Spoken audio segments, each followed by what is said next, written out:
I was dressed for work, sitting at the breakfast table with my cup of coffee and the morning newspaper. Janet was still in the bedroom, dressing for work. There was nothing different about this morning to distinguish it from any of the previous workdays in the past. As my eyes scanned over the front page, there it was in the middle of the page. I knew it would be there. Carmine told me it would happen last night. Carmine never fails to do the things he says he will do. Man found murdered in his garage.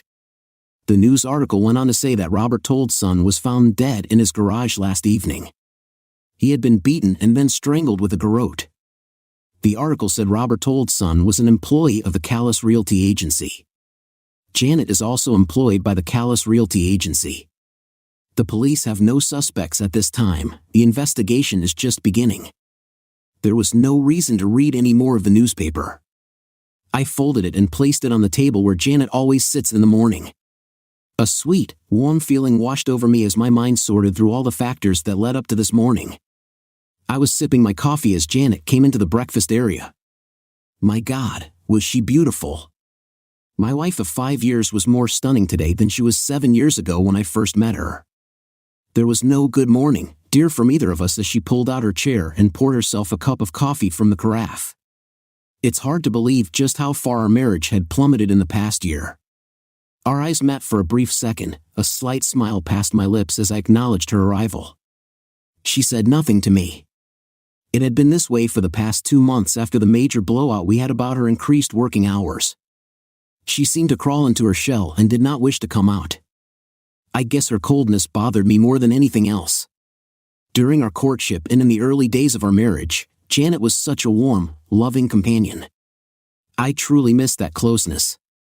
Now all of that was coming to an end. Janet picked up the paper in one hand and the coffee cup in the other. Her eyes flashed across the headlines and started down the page as she took a sip of coffee. All of a sudden, she spewed the coffee from her mouth as her eyes seemed to bulge from their sockets. "Oh God, no," she cried out, her eyes transfixed on the article about Robert Told's son's murder. I just sat there in silence. There was nothing I needed to say to her about the subject. Janet looked as if she were about to vomit as she quickly rose from her chair and ran to the bathroom. I took a deep breath, got up from my chair, and placed my coffee cup in the dishwasher. With my briefcase in hand, I went out to the garage and got into my car. I didn't care to ask Janet if she were all right. It didn't matter to me how she was feeling anymore. Let me do some introductions at this time. My name is John Canella. All my friends call me JC. I'm 29 years old and a product of Sicilian ancestry in the Italian section of Pittsburgh, Pennsylvania. My youth was mostly spent getting in trouble along with a gang of other young Italian boys. We used to think of ourselves as the junior mafia. I'll skip over most of the other bad stuff we got ourselves into and focus on the one event that had a major impact on my wayward direction. Carmine Vito and I were closer than two natural brothers. We were the same age and hung out with the same gang of guys. The major difference between Carmine and me was brainpower. I won't say Carmine was dumb or anything like that, it was just the fact he couldn't use his head to keep himself out of trouble with the law. Even though he and I did most of the bad stuff together, he was the one who usually got caught by the police. One night, Carmine and I had broken into a dock-front warehouse. We were looking for some easy items to rip off and make some cash for ourselves.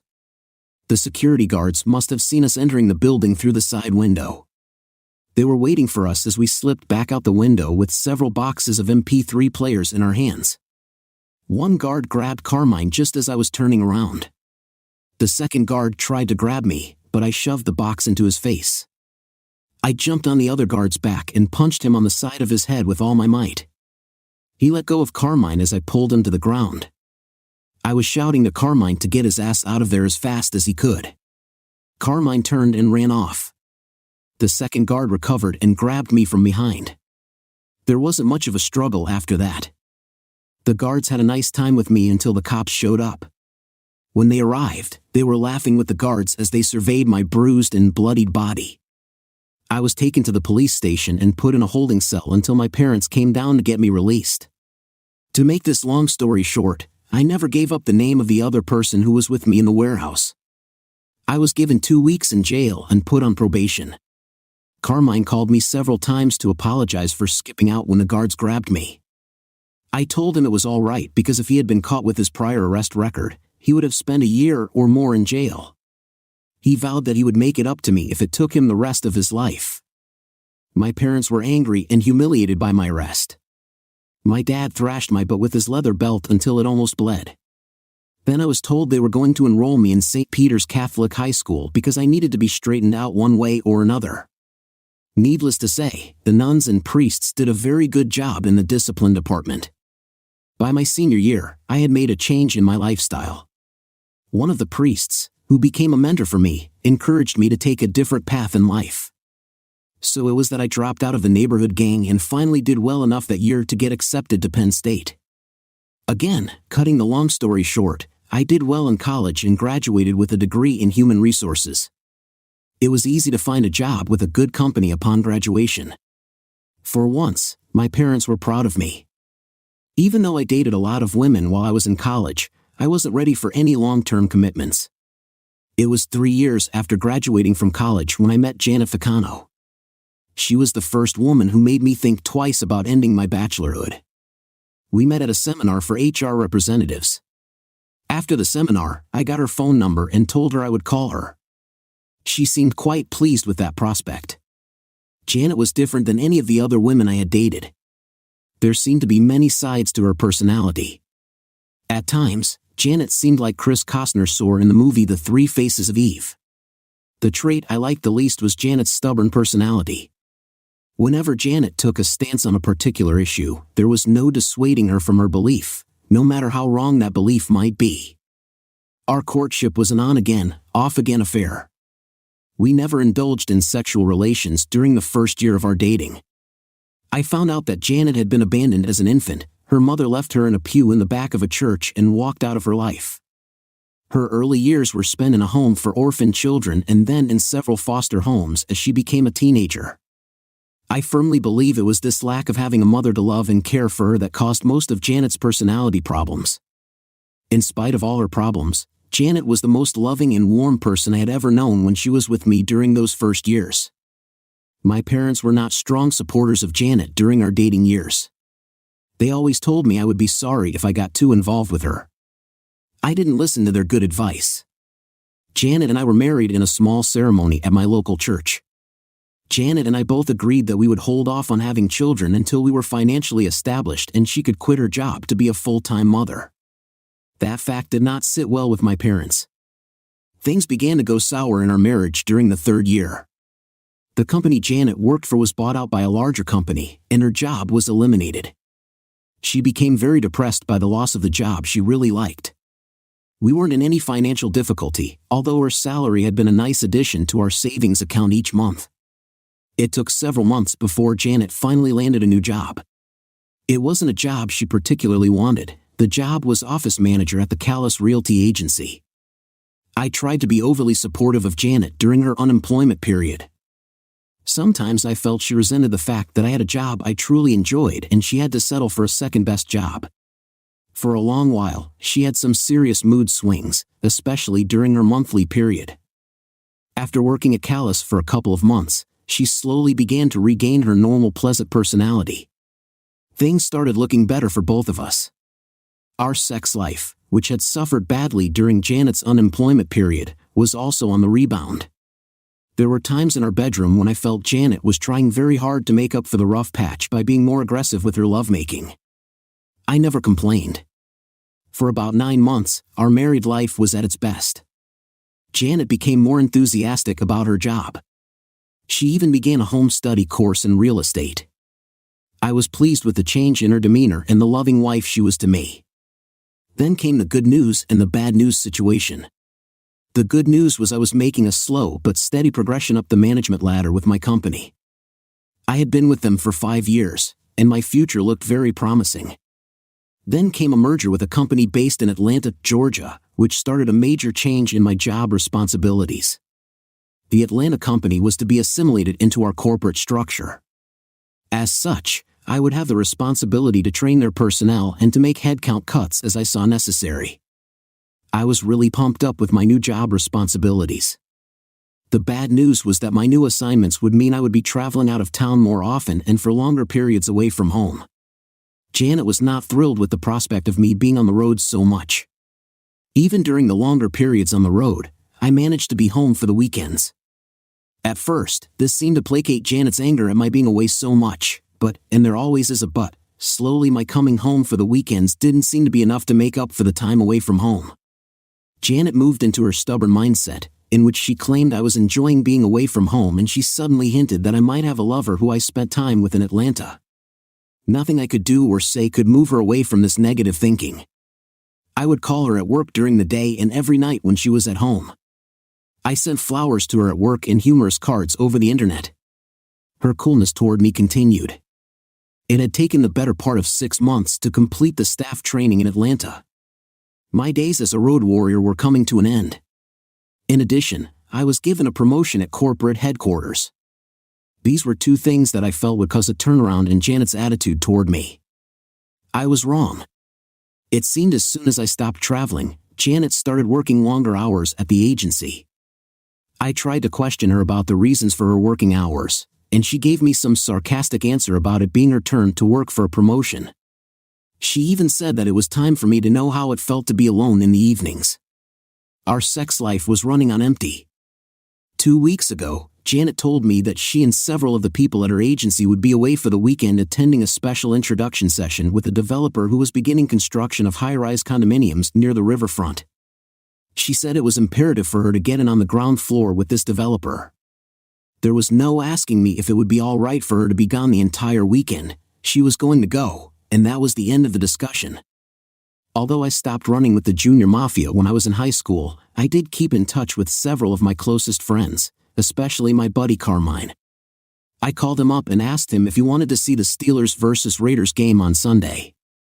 There wasn't any hesitation in his voice. We were going to the game. Carmine always knew how to get the best tickets to the Steelers games.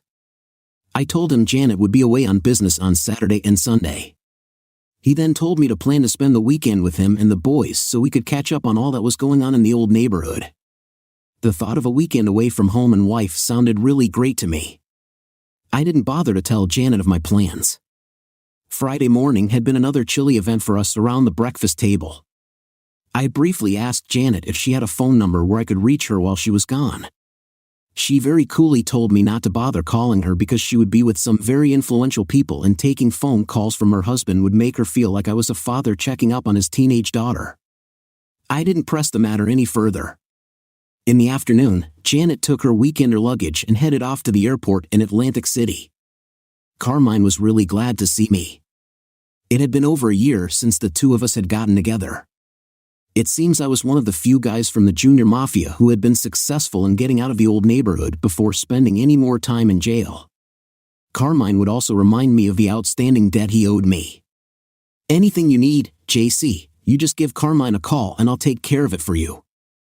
Saturday night was spent at the Sweet Kitty Cat Lounge on the southeast side of town.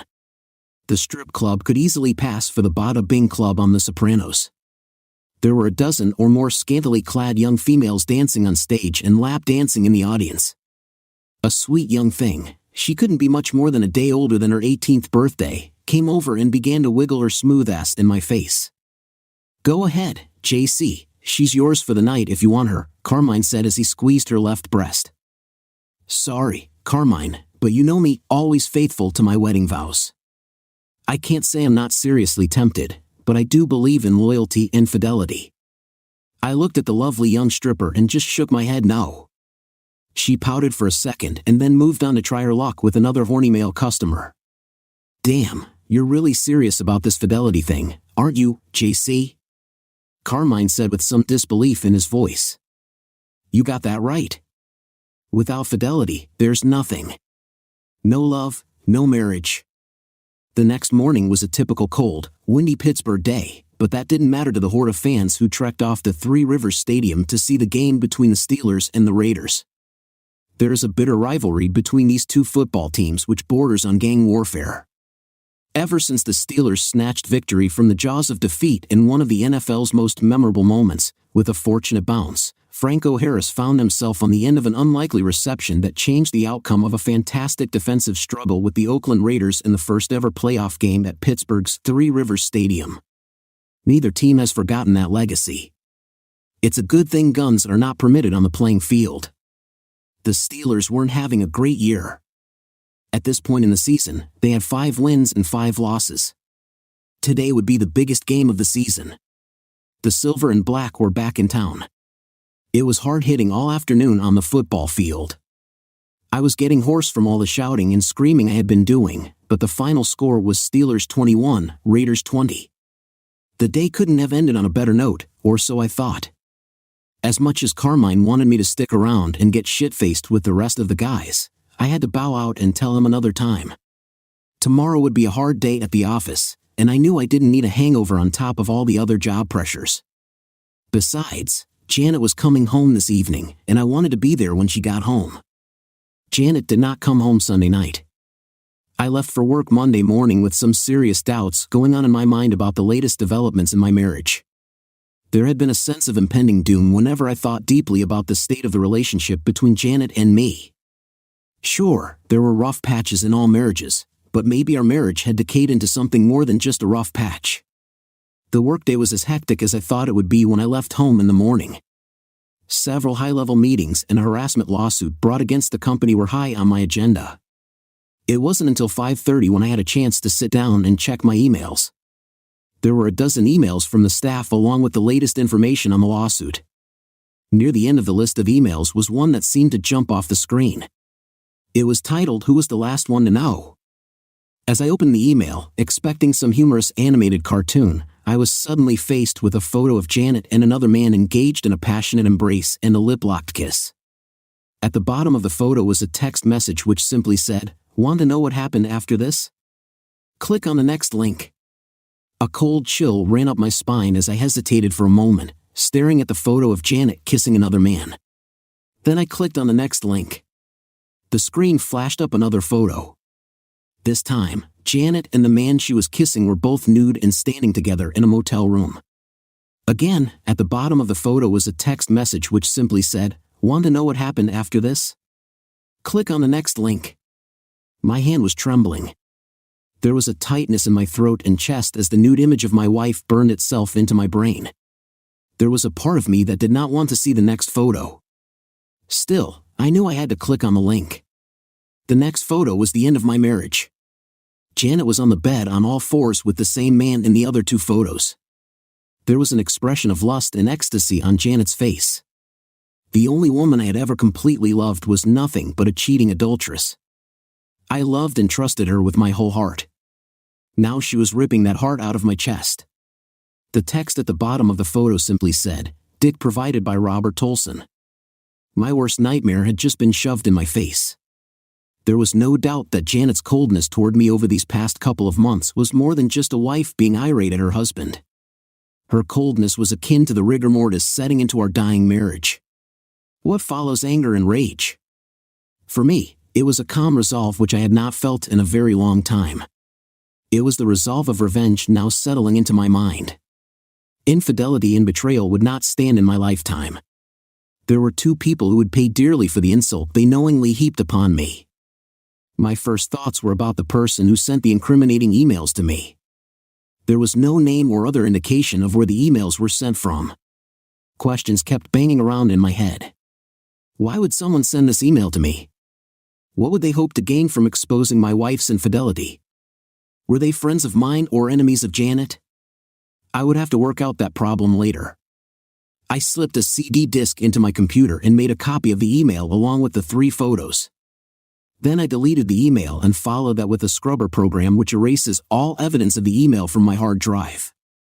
As I sat back in my swivel chair, trying to make sense of Janet's betrayal of our marriage, the only explanation I could come up with was to blame it on Janet's multiple personalities.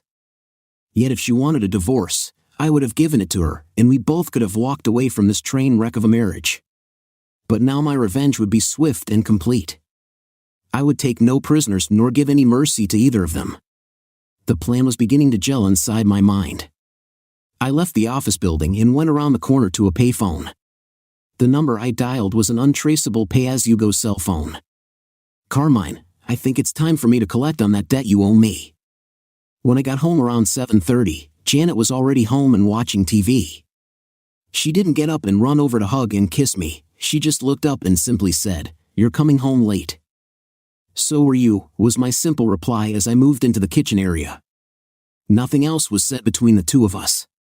I took a beer out of the refrigerator and walked down the hall to the spare room I had converted into an office. I locked the door behind me. When a person is convicted of a capital crime in this country, there are usually one of two sentences the guilty person could receive: the death penalty or life in prison. In my revenge plan, there would be one death penalty and one life in prison sentence. I needed some quiet time to think through the rest of my revenge plan. Carmine would do his part in settling the score with Mr. Robert Tolson. Settling the score with Janet would be a personal effort on my part. I had to put everything in place to make the revenge seem to the police like a simple matter of a wife running away from her loving husband. Over the next couple of days, I continued to send flowers to Janet's office for everyone to see that her loving husband still cared about her. I made reservations for dinner at a restaurant near the place where she worked. I left messages for her to meet me there for dinner. She never showed up. I told the maitre d' to give our table to someone else. I made sure he would remember me being stood up by my wife. Janet came home later that evening, no explanation, no reason for not showing up for our dinner reservation. The fact of the matter was I simply didn't care for anything she might have said in her defiance. The die had been cast, the wheels of revenge were in motion. Later the next day, a courier came to my office and handed me an envelope marked personal and confidential. Inside was a single sheet of paper. The heading was in bold print: "Destroy after reading." The first sentence simply said, "Get an airtight alibi for tomorrow night." The second sentence had a name, Carlos Mendara, and a phone number. I read and reread the phone number until I had it memorized. The sheet of paper was then sent through the paper shredder. I picked up the shredded pieces to take with me. They would be dropped in a number of different trash cans outside the office building that evening. I beat Janet home from work. I changed clothes, poured a tall Jim Beam, and sat down to listen to some smooth jazz. The TV would not go on tonight. It was to be my night as king of my castle. Janet would have to find some way to entertain herself. There was no confrontation with Janet when she got home. She quickly sized up the scene and turned around and walked out the door again. I'm not sure where she was going, maybe out to eat, maybe out to meet Robert Tolson again. I couldn't care less. The sand in the hourglass was almost empty for the two of them. I was in bed when Janet finally came home and slipped quietly into bed alongside me. Silence was the loudest noise to be heard before I fell asleep. Thursday evenings are the usual poker night for several of the guys from work. I had joined in the game a couple of times just to keep in touch with the rumor mill that was always busy at the office. It's amazing what bits of information you can find when guys loosen up with a few drinks in them. The game was held in the back room of the old Stagecoach bar. This was going to be my airtight alibi for the rest of the evening. This time it was me who slipped into bed early in the morning. The clock on my nightstand read 2:35 as I pulled the covers over me. Not a sound or movement from Janet. It wasn't hard for me to fall asleep even though I knew what had taken place sometime earlier that evening. Now that Robert Tolson had been delivered his death penalty, it was now time to mete out the punishment to the second perpetrator. There didn't need to be any immediate action for the life in prison penalty. The fact that Janet's punishment would begin soon after I made a phone call gave me a sense of satisfaction and justice. Whatever it was in Janet's warped personality that made her feel she could blatantly disrespect me in the most hideous manner was something for someone else to determine. I no longer felt any compassion toward the woman I once loved with all my heart and soul. The retribution which was about to fall on her was of her own making. The police interviewed every member of the staff at Callis Realty Agency. They got several interesting but inconsistent statements from members of the staff. Janet was one of the people who the police interviewed more than once. Detective Lawrence backed and stopped by the house that evening and questioned me about any knowledge I might have about Robert Tolson. I told the detective I had met Robert only once, at a Christmas party which Callis held for all its employees and their spouses. Other than that one time, I had not seen or spoken to Mr. Tolson. The detective tried to bait several questions with the inference that Robert and Janet may have been more than just co-workers at the agency. I told him I had complete faith in my wife's faithfulness, and I could not think of any reason to doubt her fidelity. He just smiled at me, as if he were thinking me to be the poor, sorry cuck. The funeral for Robert Tolson was held on Tuesday. That morning, I saw Janet dressed in her solemn black dress, the same one she wore for my mother's funeral. She didn't ask me if I wanted to come with her to Robert's funeral. Whatever she was thinking concerning Robert's death, she kept to herself. I'm sure she had a lot to think about, including the murder and her infidelity. On several occasions during the next week, Janet seemed to want to start a serious discussion about our relationship. My cold shoulder toward her quickly brought her attempts to an immediate halt. I was beyond any form of reconciliation or kiss and makeup. I had my finger on the button. I could push it any time I chose to end the charade.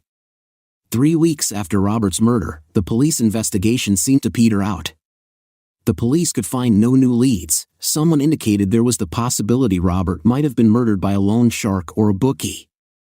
During those 3 weeks, Janet's mental state continued to deteriorate. She seemed to be more absent-minded and confused. Little things seemed to frighten her.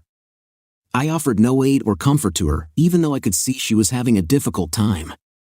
Too bad, I would think to myself, as I watched her slowly falling apart. Finally, on the following Thursday, I made the phone call to Carlos. He already had the plan in place and was anxious to get it underway. Janet had only hours before her new life would begin. Friday morning, I was off to work before Janet was dressed. I did not want to see her this last time in my house. The sand in the hourglass was empty. A car with 2 men was parked across the street from our house. The kidnapping occurred at an intersection where there was a 4-way stop sign. A car in front and back of Janet's car blocked any attempt for her to drive away. With the precision of a Delta Force team, 2 men moved into action as soon as the driver's door was opened. A needle was stuck into her arm as the seat belt was cut away from her body. Janet was pushed into the passenger seat as one of the men got in behind the steering wheel. The 3 vehicles drove off quickly. The total elapsed time was less than 30 seconds. There were no witnesses. At 11 o'clock that morning, in a branch bank located on the east side of town, a woman dressed and made to look exactly like Janet walked into the bank and handed the teller a withdrawal slip for $25,000 from her joint account. The lady had a driver's license and passport as proof of identity. It took several minutes for the teller to get the withdrawal in the form of a cashier's check. A guard escorted the woman out to her car. He noted the license plate as the woman drove out of the parking lot. The line of passengers at the American Airlines ticket counter was not very long. The Janet lookalike made her way to the smiling clerk behind the counter. She picked up the boarding pass after showing the clerk her photo ID and passport. The flight reservations had been made online the night before. The first leg of the trip was to JFK Airport and then a non-stop on flight number 951 to Rio de Janeiro. Her flight left Pittsburgh at 4:45 in the afternoon for JFK, New York. Then, at 10:30 that evening, the American Airlines plane lifted off the runway, taking the passenger Janet Canilla on an overnight flight to Brazil. I waited until noon on Saturday before I called the police to report a missing person. Surprisingly, Detective Lawrence Backton was the officer who came to the house to take the report. I told him Janet had not come home at her usual time. I tried to call her on her cell phone, but I got the non-in-service notification. I called Amanda Stoka, one of Janet's close friends at Callis Realty. Amanda told me Janet had not come to work yesterday. She didn't even call in to report off. Detective Backton was making some cryptic notes in his little notepad. Every now and then, he would look up at me. He finally began to ask questions about my marriage. Were we having problems, and did they have anything to do with Janet's disappearance? I told him the same thing I said when he questioned me after Robert Tolson's murder. Our marriage was fine, and I could not think of any reason why Janet would voluntarily disappear. He then asked me if I had anything to do with foul play involving Janet. Again, I told him I loved my wife and could not harm her. Lying to the police was an actor's trait which I developed at a very early age, running with the junior mafia. It still worked well for me. It was 3 days later when Detective Backton came to my office during business hours. I guess he wanted to personally gauge the husband he was dealing with. After being ushered into my office, he sat down and gave me a tight-lipped smile. "Do you have any news concerning Janet's whereabouts?" I wore my distressed husband's face as I questioned him. "Yes and no, Mr. Canilla. We did some retracing of Janet's activities after she left her house on Friday morning. Several people claim they saw her having coffee at Denny's restaurant on Bennett Street around 10 o'clock that morning. She then showed up at Allegan National Bank around 11 o'clock. We have a video surveillance tape of her at a cashier's window making a $25,000 withdrawal from your joint savings account. Detective Backton paused to assess the shocked expression on my face. My acting must have passed the test as I asked in shocked amazement, "Janet took $25,000 out of our savings account? That's not possible. She didn't tell me anything about wanting to withdraw any money from our savings."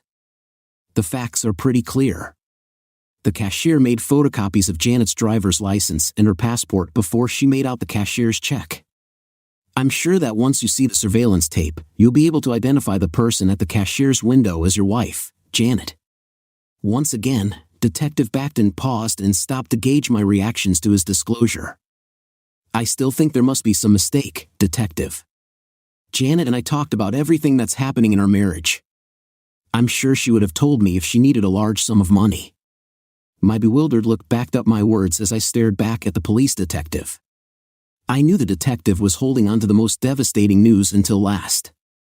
I had to prepare myself for another acting encore. "The most disturbing news, Mr. Canilla, is the fact that your wife purchased airline tickets to New York and then on to Rio de Janeiro. We located her car in the long-term parking lot at the airport. Her flight left Pittsburgh Friday afternoon at 4:45, and then her flight to Rio left New York at 10:30. We contacted the Rio de Janeiro police in hopes of locating Janet. She seems to have vanished once she arrived in Rio." Detective Backton was now staring hard at me, waiting for my reaction. No, this is craziness." I shouted at him. "Janet would never do anything like that. I know she loves me, and I love her. Leaving the country is nonsense." "Lay it on, John," I was telling myself as I acted out the betrayed husband script for the detective. I began to cry right in front of the detective. There was silence in my office for a minute or so before the detective started talking again. "Do you think this has anything to do with the murder of Robert Tolson?" "What? How do you even dare to ask that question? My wife had nothing to do with that murder. You interviewed her yourself. She was never charged with anything connected to that case. We never charged your wife, Mr. Canilla, but she was high on our suspect list. Several other people we interviewed told us they suspected your wife and Mr. Tolson were lovers." His eyes seemed to be boring holes into my head. "You've got to be kidding. First, you give me all this about my wife leaving the country, then this accusation that she was involved with the Tolson murder? You better have more proof than some office gossip to back that up." My eyes were boring holes into his head. "We're still working that case, Mr. Canilla. Now that your wife has fled the country, our suspicions about her involvement in the murder have increased." He paused for a long second. There was evidence at the crime scene that the murder was more than just a mob hit for money. The attack on Tolson's body indicated there was a sexual angle to the murder.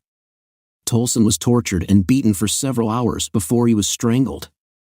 I made a small laughing sound as I responded, "And you think my petite wife did all that? She can hardly open a pickle jar, let alone strangle anyone. Your accusations seem to be getting more ridiculous every time you open your mouth." I wanted to sound like I was getting pissed at Detective Backton. "Maybe so, Mr. Canilla, but all the evidence so far points to your wife's involvement. She may have had someone else helping her." He paused with pursed lips. "And you think I was that other person?" I shot back at him before he said another word. "We thought you might have been involved, but you had a solid alibi for the time of the murder." His voice was not convincing. "Okay, let me get this straight. You come here today, tell me you haven't found my wife, but you believe she left the country because she was involved in a murder. You also imply that I was a likely suspect in helping her with that murder."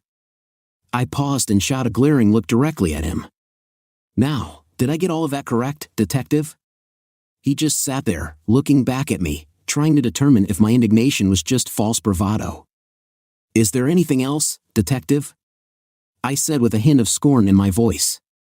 "If not, then this meeting is over." I stood up from behind my desk and moved toward the closed door. I opened the door to indicate it was time for him to leave. D.T. Backton got up from his chair and moved slowly to the door. "Thank you for your time, Mr. Canilla. I'll keep you informed about your wife's disappearance."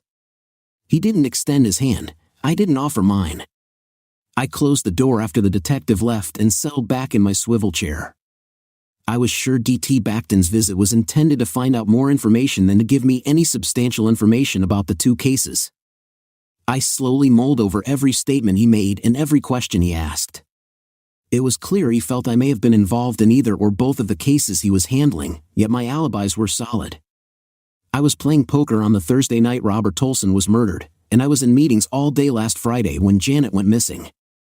It was Saturday morning, 2 weeks after Janet's disappearance. I had heard nothing from either Carlos or Carmine. I had no idea where Janet was or what was happening to her over these past 2 weeks. There were several times when I got the distinct feeling I was being followed when I went to work in the morning and when I came home at night. My movements were very carefully planned: work, back home, and some grocery shopping on the way home, nothing that could be taken as evasive or the actions of someone trying to hide something.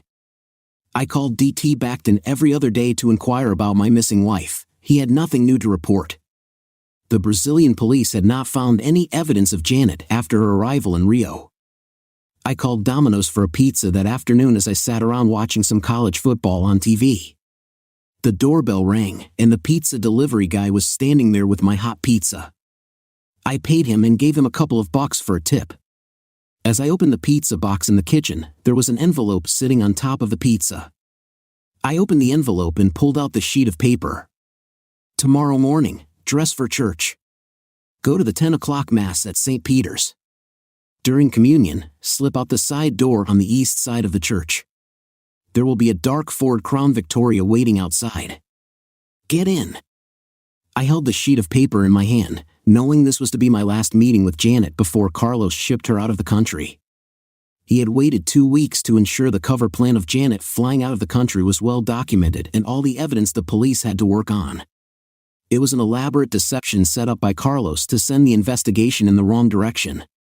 It also established the fact that Janet was alive when she boarded the plane to Rio, so the police could not try to make a circumstantial case against me for doing away with Janet, even though there was no body to be found.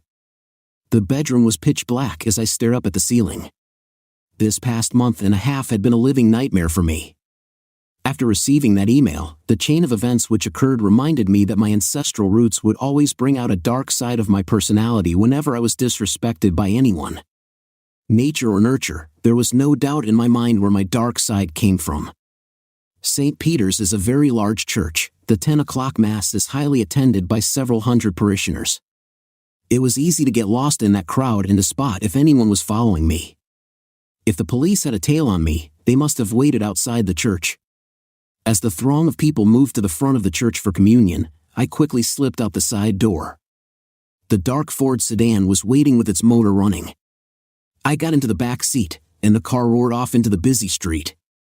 The trip took about 10 minutes before the big sedan pulled up in front of a large warehouse building. The driver never turned around. He just told me to enter the building through the side door. The inside of the large building was nearly empty. Near the back was an office area with light coming from several windows. As I approached the office area, Carlos stepped out and walked toward me. This was my first face-to-face meeting with Carlos. "Hello, JC," he paused and smiled. "Carmine told me it would be all right to call you JC." His hand was extended. We shook. "Are you sure you want to see your wife again? These last several weeks haven't been very nice for her." Carlos wore his stone face. His words were a warning that I might get upset when I saw Janet this time. "I'm past caring what she looks like or what she has gone through since you took her." I started to walk toward the open door. "Is she on drugs now?" I asked as I stopped at the door. "No, but I'm sure she wishes she were. I've kept her clean and very conscious all the time. She is now a broken woman and well trained for her new life." We both stepped into the well-lighted room. In the middle of the room was Janet. She was tied to a chair. I walked around her and stood directly in front of her. We were within inches of each other's body. Still, she said nothing. Her gaze was directly over my shoulder. Her eyes no longer had the sparkle and vitality in them. "For the rest of your life, Janet, you will remember that you brought all of this misery down upon yourself. I put up with all of your mood swings and your cold attitude toward me, but I could not tolerate your infidelity or the disrespect you and your lover heaped upon me. You will now spend the rest of your life paying for your adultery. Robert has already paid his debt to me." My words were spoken slowly and distinctly as I looked into her tortured face. I wanted her to know that it was me who brought her and her lover to justice. As much as I once loved you, I want you to know that is as much as I loathe you now. Carlos has assured me that where you're being sent, they will take good care of you. As good care as they provide for their best horses and cattle. I stood there another second as I could see a tear forming in Janet's eye. It was all the acknowledgement that I received from her. Her body remained rigid in position as I turned and walked out of the room. The Ford sedan returned me to St. Peter's, where I went inside as the 11 o'clock mass was just ending.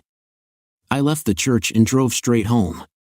There was a hard knot inside my gut that needed to be drowned with some Jim Beam. It's been 3 years since the last time I saw Janet. I have almost forgotten her completely. There are no traces of her in my life anymore. I even sold the house we were living in at the time of her disappearance. Both of D.T. Backton's cases have been moved to the cold case file. I do spend more time with Carmine at the Sweet Kitty Cat Lounge. I have sampled all the offerings of that sweet young stripper on more than one occasion. Marriage for me is out of the question. My 5 years with Janet were enough to convince me that women are more trouble than they are worth once you marry them. My parents were right about regretting my involvement with Janet. Someone once told me that children should listen to the advice from their parents. Children rarely do listen. I later found out that it was Amanda Stoka who sent me the email. It seems she was Robert Tolson's lover before he dumped her for Janet. I never thanked her for the email, nor did I ever find out how she obtained those photos of Robert and Janet. I guess she got her revenge the same time I did. There is something written about the wrath of a woman scorned. Second story. Hello all. Never once did I think I would get to this point, to the point of reaching out to strangers on the internet for guidance, but here we are. My wife and I have been together for 10 years, but married for 8. We met in college and were each other's first and only. I honestly thought we had a unique and beautiful relationship because of that, but it appears that was just me. Some time ago, my wife began working at a new company. At first, she found it difficult to fit in because she's always been reserved. But after encouragement from me, she made friends with a group of girls, some of whom were single, divorced, or dating but not married. At first, I was happy she made friends, but then she started going out for drinks, partying, or some other thing her friends had planned. I became concerned by her change in behavior and tried to talk to her about it, but at the same time didn't want to restrict her in any way. It started to affect our relationship in the bedroom. My wife wasn't one to initiate intimacy, but with her continued going out, she was either too tired or wasn't in the mood.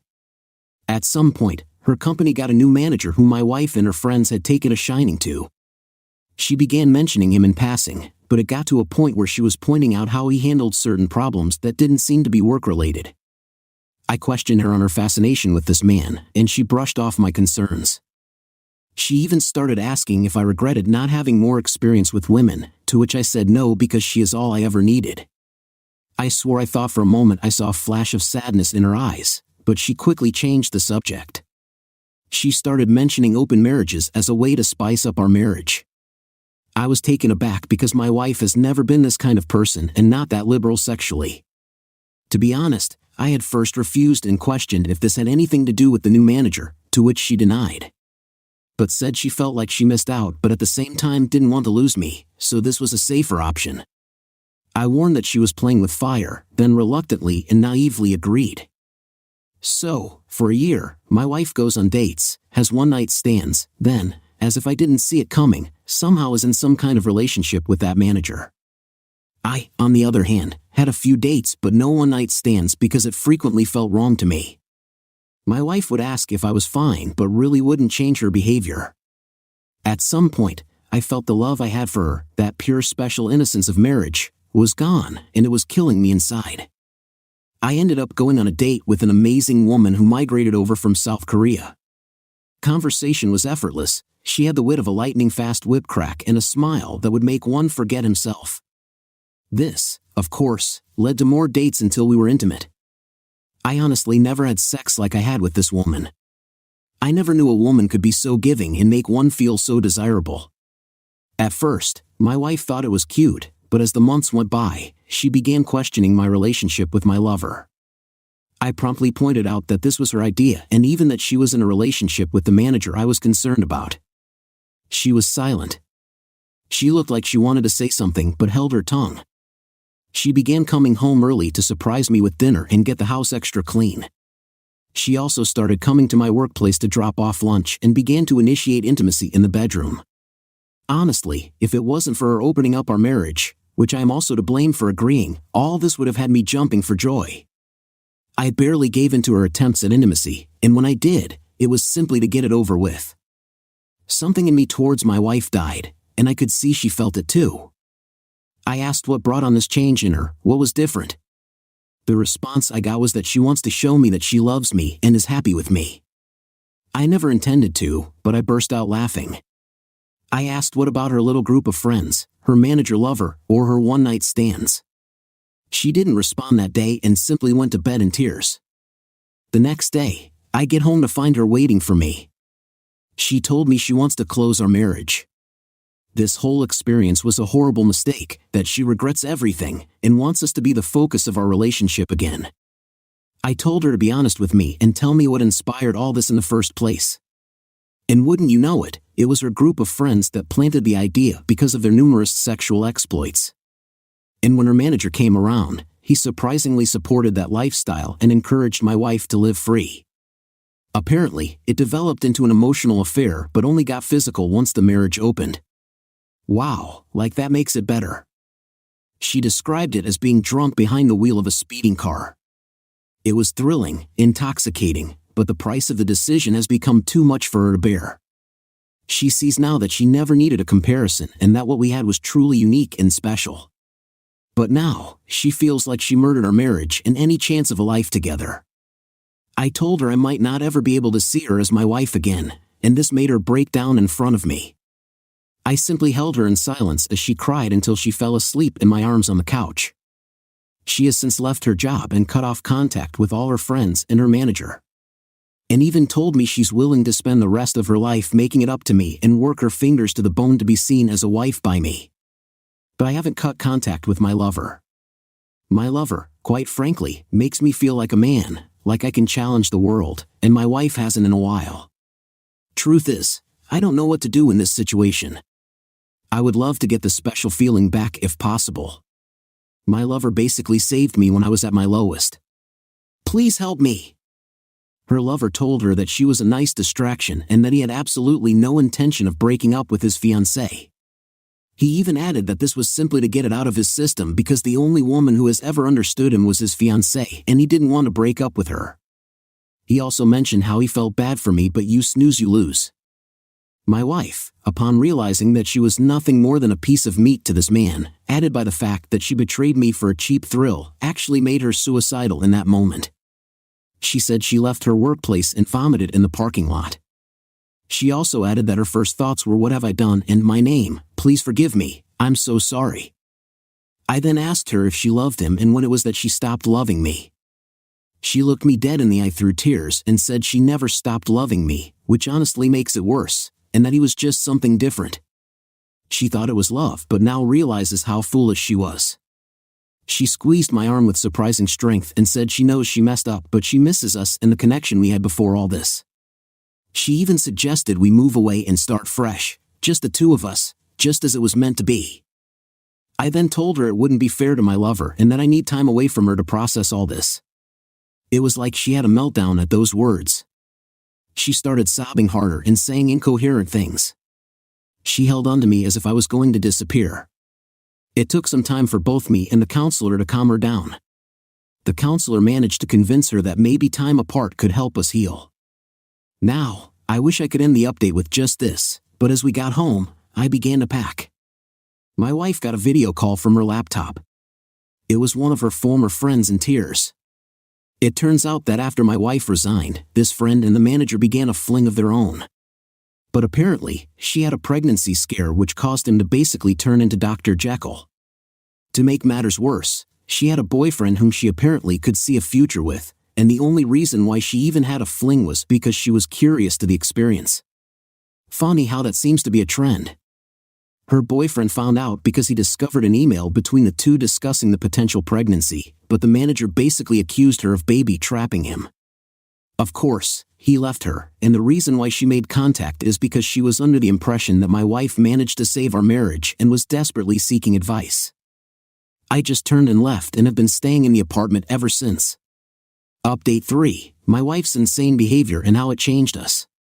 Some things have happened so far and my decision moving forward. First and foremost, thank you to everyone who took the time to reach out and share either helpful advice, your own similar life story, or just offered an ear for me to rant. It truly means a lot. Well, quite a bit has happened. The former friend who had the pregnancy scare was indeed pregnant, but the stress of losing her boyfriend and being humiliated by the affair caused her to lose the baby. She basically turned ballistic, went full scorched earth on the manager. She exposed him to all upper management and his fiancée. I happened to find his fiancée on Facebook, was curious, and this woman is basically the poster child of pretty small town girl. Based on her profile, she's a special needs teacher who is a homebody and is very family oriented. My first thought was, what the hell is he doing messing around with other women when he's got her at home? Honestly, why men like him end up with women like her is one of the greatest mysteries of life. The former friend actually got in contact with me. She wanted my side of the version of events because she was collecting evidence against him, but she wanted to do it in person. She already had her COVID test, and so did I, and I agreed. From the moment I saw her face, I knew she was broken. The dark circles under her eyes and her red-colored iris clearly showed she didn't get any sleep and was haunted by her own thoughts. She thanked me for agreeing to meet her and immediately apologized for her role in my wife's adventure. Turns out her and my wife spoke again, and that's when she learned I had moved out. She didn't shift blame and wanted to take responsibility, hence why she wanted to meet in person. I thanked her for her efforts but asked her why she would go this far. She said losing both a child and the love of her life was a wake-up call. She wanted to make sure he never hurt anyone again. She then asked me if I was going to divorce my wife. I told her I was still thinking about it. She then told me that she was sorry for what she was about to say, but she felt like I was being a coward. She said that she was in a similar situation with her boyfriend and that she wished he would have given her a second chance.